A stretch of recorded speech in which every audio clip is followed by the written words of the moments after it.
बिस्मिल्लाहिर्रहमानिर्रहीम। अस्सलाम वालेकुम। आज 15 नवंबर बरोज़ सोमवार हम बात करेंगे 3 अहम इशूज़ के हवाले से। वज़ीर आज़म इमरान खान ने बड़ा सरप्राइज़ दिया है। एक दिन में 3 बड़े फ़ैसले किए हैं। तीनों फ़ैसले नून लीग पर भारी पड़ गए हैं और करप्ट अपोजिशन पर भारी पड़ गए हैं। बड़ी अहम तफ़सीलात है जो मैं आपके साथ शेयर करने जा रहा हूँ। उससे पहले 2 मुख्तसर केसेस के ऊपर बात करेंगे। अज़ीज़ुर रहमान बदफेली केस के हवाले से जो मदरसा ज़्यादती केस है, और साथ शहबाज सतला कत्ल केस के हवाले से उसकी मुख्तसर तफ़सीलात जो आज की समात है वो मैं आपके साथ शेयर करूँगा। आप जानते हैं कि 22 अक्टूबर को अज़ीज़ुर रहमान की दूसरी दफ़ा दरख्वास्त ज़मानत भी खारिज हो गई थी।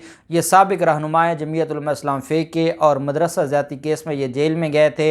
इनके खिलाफ फ़र्द जुर्म आयद हो चुका है। जुडिशल मजिस्ट्रेट है राना राशिद साहब, उनकी अदालत में आज भी इनको पेश किया गया। मुख्तलिफ गवाहान जो प्रोसिक्यूशन के गवाहान हैं वो अदालत में मौजूद थे, जबकि जो मुदई है, क्योंकि पहला बयान जो चीफ़ एग्ज़ामिनेशन है वो मुदई का होगा और उसके बाद उस पर क्रॉस एग्ज़ामिनेशन की जाएगी मुल्ज़मान डिफेंस काउंसिल की तरफ से, और फिर जो बाकी गवाहान हैं उनकी जो एविडेंस है वो अदालत में शुरू हो जाएगी।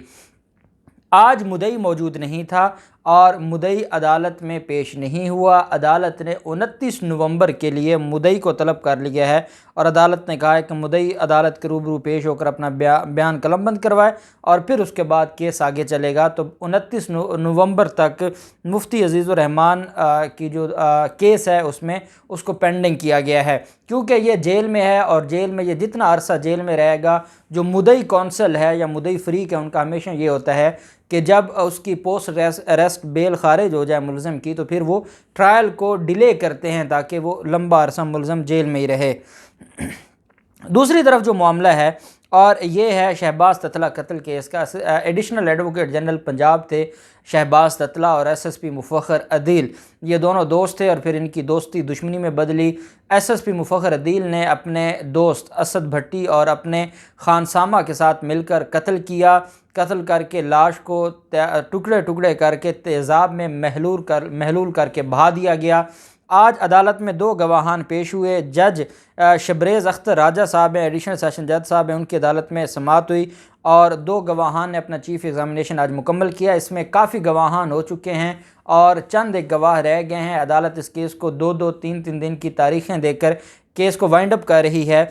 अब 18 नवंबर के लिए शहबाज ततला कत्ल केस को अदालत ने अर्जन किया है और अदालत ने कहा है कि जो वकील सफ़ाई है, जो डिफेंस काउंसिल है, जो SSP मुफख्खर अदील या बाकी मुल्ज़मान के वकील हैं, वो अदालत में पेश होकर जिरह करें गवाहान पर, और फिर जो बाकी मांदा इसमें गवाहान हैं उनको फिर अदालत में पेश करके इस केस को वाइंड अप किया जाएगा और SSP मुफख्खर अदील और उसके साथी उनको कैपिटल पनिशमेंट होगी। उनके खिलाफ केस बहुत मजबूत है। सुप्रीम कोर्ट तक ज़मानत खारिज हो चुकी है और इंक्वायरी जो महकमाना इंक्वायरी थी उसमें इनको गिल्टी डिक्लेयर किया गया और गिल्टी डिक्लेयर होने के बाद मुल्ज़िम के ख़िलाफ़ जो केस है उसमें मुल्ज़िम को बड़ा धचका पहुंचाया गया और उसको टर्मिनेट कर दिया गया, डिसमिस फ्रॉम सर्विस कर दिया गया। वो अलग कार्रवाई है और जो क्रिमिनल प्रोसीडिंग्स हैं वो अलग कार्रवाई है। तो वो भी अब 18 नवंबर को केस को अर्जन किया गया है। दूसरी तरफ जो वज़ीर आज़म इमरान खान का पहला सबसे बड़ा जो सरप्राइज़ है अपोजिशन को, वो ये है, मैंने आपको बताया था कि नून लीग के दौर में पंजाब में स्पेशली और फिर मुख्तलिफ जो सूबे हैं वहाँ पर गैर कानूनी हाउसिंग स्कीम उनका एक जाल बिछाया गया। गैर कानूनी जो स्कीमें थीं, सोसाइटियाँ थीं जगह जगह पे, कुछ जगहों पर तो सरकारी ज़मीनों पर कब्ज़े कर करके इन्होंने गैर कानूनी हाउसिंग स्कीम बनाई। उसमें आप जानते हैं कि खुरम दस्तगीर से लेकर ख्वाजा आसिफ, जावेद लतीफ़, ख्वाजा साद रफ़ीक, ख्वाजा सलमान रफ़ीक और इसके अलावा जो शहबाज शरीफ हैं, ये सारे लोग इस धंधे में मुलव्वस थे। और जो सोसाइटीज़ से ज़मीनें लेते हैं, प्लाट लेते हैं, बाद में उनको कुछ नहीं मिलता। जैसे अब ईडन वालों को देख लें, जो इफ्तिखार चौधरी के थे अपना रिश्तेदार जिनकी डेथ हुई है, तो ईडन हाउसिंग के नाम पर उन्होंने फ्रॉड किया। बाकी बड़ी बड़ी सोसाइटीज़ हैं जिन्होंने फ्रॉड किया।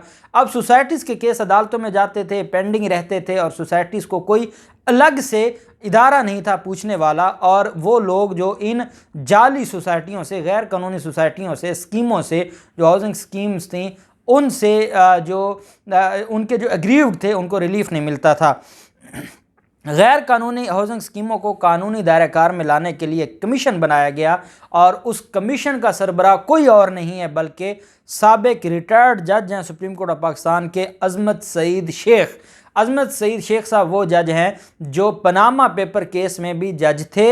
अजमत सईद वो जज है जो पिछले दिनों जो इंक्वायरी हुई थी उस इंक्वायरी के भी सरबराह थे अजमत सईद शेख, और उससे बड़ी तकलीफ़ थी इन माफियाज़ को कि कैसे कैसे इन सारे मामलात में ये मुलव्वस रहे हैं। और आप जानते हैं कि जो नवाज शरीफ के बैरून मुल्क मामलात थे और फिर जो ब्रॉड शीट केस था उसकी जो इंक्वायरी कमेटी थी उसके सरबराह भी अजमत सईद शेख थे। और अजमत सईद शेख के बारे में मरीम नवाज़ और नवाज शरीफ, शहबाज शरीफ अपने दुख पहले भी बयान कर चुका है, लेकिन वो रोते रहेंगे, चीखते रहेंगे। और इमरान खान ने अजमत सईद शेख को कमीशन का सरबराह मुकर्रर कर दिया है और इस हवाले से जो पंजाब हुकूमत है उन्होंने नोटिफिकेशन जारी कर दिया है और उनकी जो मराहत हैं, उनका जो बाकी मामला है वो भी कर दिया गया है। और काबीना कायमा कमेटी के इस फैसले की बाकायदा तौसीक भी काबीना ने कर दी है, कायमा कमेटी के इस फैसले की।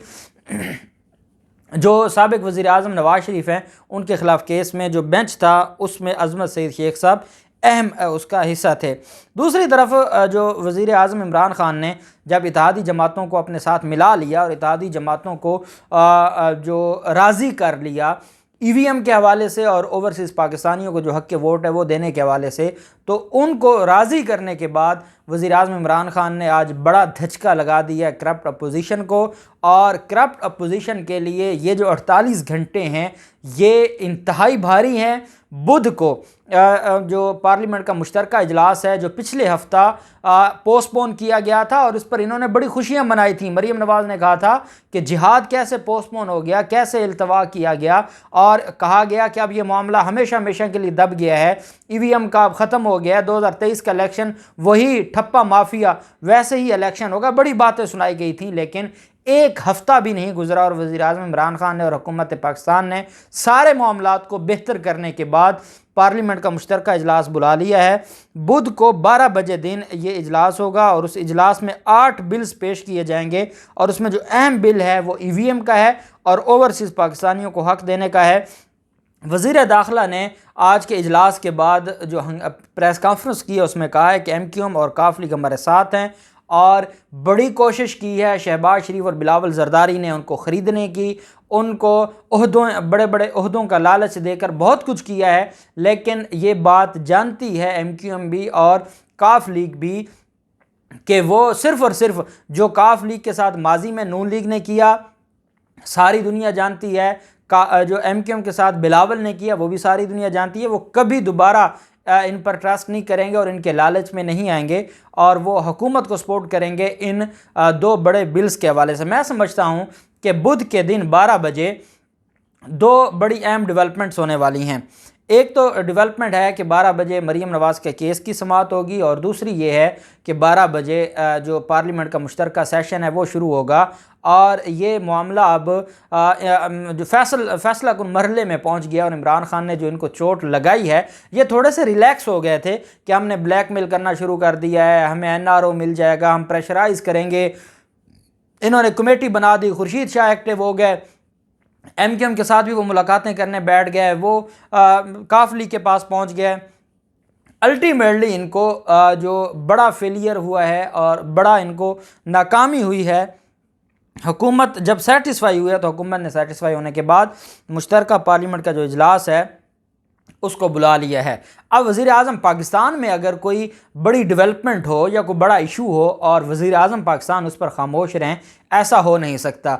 आज जब इस्लामाबाद हाई कोर्ट ने रजिस्ट्रार हाई कोर्ट के जो पॉइंट आउट करने पर एक्शन लिया और प्रोसीडिंग्स, क्रिमिनल प्रोसीडिंग्स तौहीन अदालत की शुरू की, मीर शकील रहमान के ख़िलाफ़, अंसार अब्बासी के ख़िलाफ़, राना शमीम के ख़िलाफ़ जब ये शुरू की तो वज़ीर आज़म इस मामले पर कैसे खामोश रह सकते हैं। वज़ीर आज़म इमरान खान ने इजलास में, जो आज इजलास हुआ है अहम रहनुमाओं का, उसमें वज़ीर आज़म इमरान खान ने कहा है कि नून लीग अदालतों पर असर अंदाज होने की तारीख़ रखती है, मगर अब ऐसा नहीं चलेगा। अदालतों पर असर अंदाज होंगे तो अब ये खुद फंसेंगे। ये वो दौर नहीं है जो जस्टिस कयूम वाला दौर था, ये वो दौर नहीं है। अब देखिए ना, ये जो मैंने आपको पहले वीलॉग में 3 सफ़ात पर मुश्तमिल जो फ़ैसला आज तहरीर किया गया उसका एक एक लफ्ज़ पढ़ के आपको सुनाया है। बार बार चीफ जस्टिस अतर मिनल्ला साहब ने फरमाया कि यह असर अंदाज होने के लिए किया गया।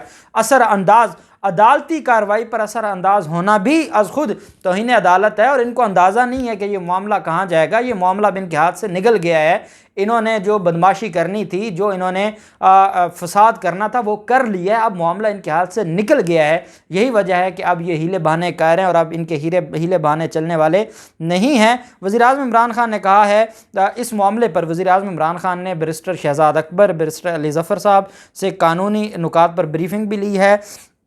और जो वज़ीर आज़म हैं उन्होंने अटारनी जनरल से भी बात की है कि कल अटारनी जनरल को पेश किया गया है, हमारा मौक़िफ़ क्या होगा, हमने वहाँ पर किन फुटेजेस पर रहना है और क्या बात करनी है। और बैरिस्टर अली ज़फ़र साहब ने अपनी जो सजेशंस हैं वो दी हैं, शहजाद अकबर ने अपनी सजेशंस दी हैं, फ़रूक नसीम ने अपनी सजेशंस दी हैं। और वज़ीर आज़म इमरान खान की सदारत में जो इजलास हुआ है उसमें अटारनी जनरल ने उस सारी डिस्कशन का जो क्रक्स है उस पर एक रिपोर्ट बनाकर वो सुबह अदालत में पेश होंगे और अदालत के सामने रखेंगे। शहजाद अकबर ने कहा कि इस प्लान के पीछे मुस्लिम लीग नून है और बयान हल्फी का मकसद मुस्लिम लीग नून के कायदीन के ख़िलाफ़ केसेस को मुतनाज़ बनाना है। बैरिस्टर अली ज़फ़र का ब्रीफिंग में कहना था कि अदालती कार्रवाई पर असर अंदाज होने का जो जुर्म है वो तौहीन अदालत है और तौहीन अदालत की कार्रवाई होती है। वज़ीर-ए-आज़म इमरान खान ने कहा कि नून लीग ने हमेशा रियासती इदारों पर हमला किया। सियासी माफिया अपने केसेस से बचने के लिए किसी भी हद तक जा सकती है।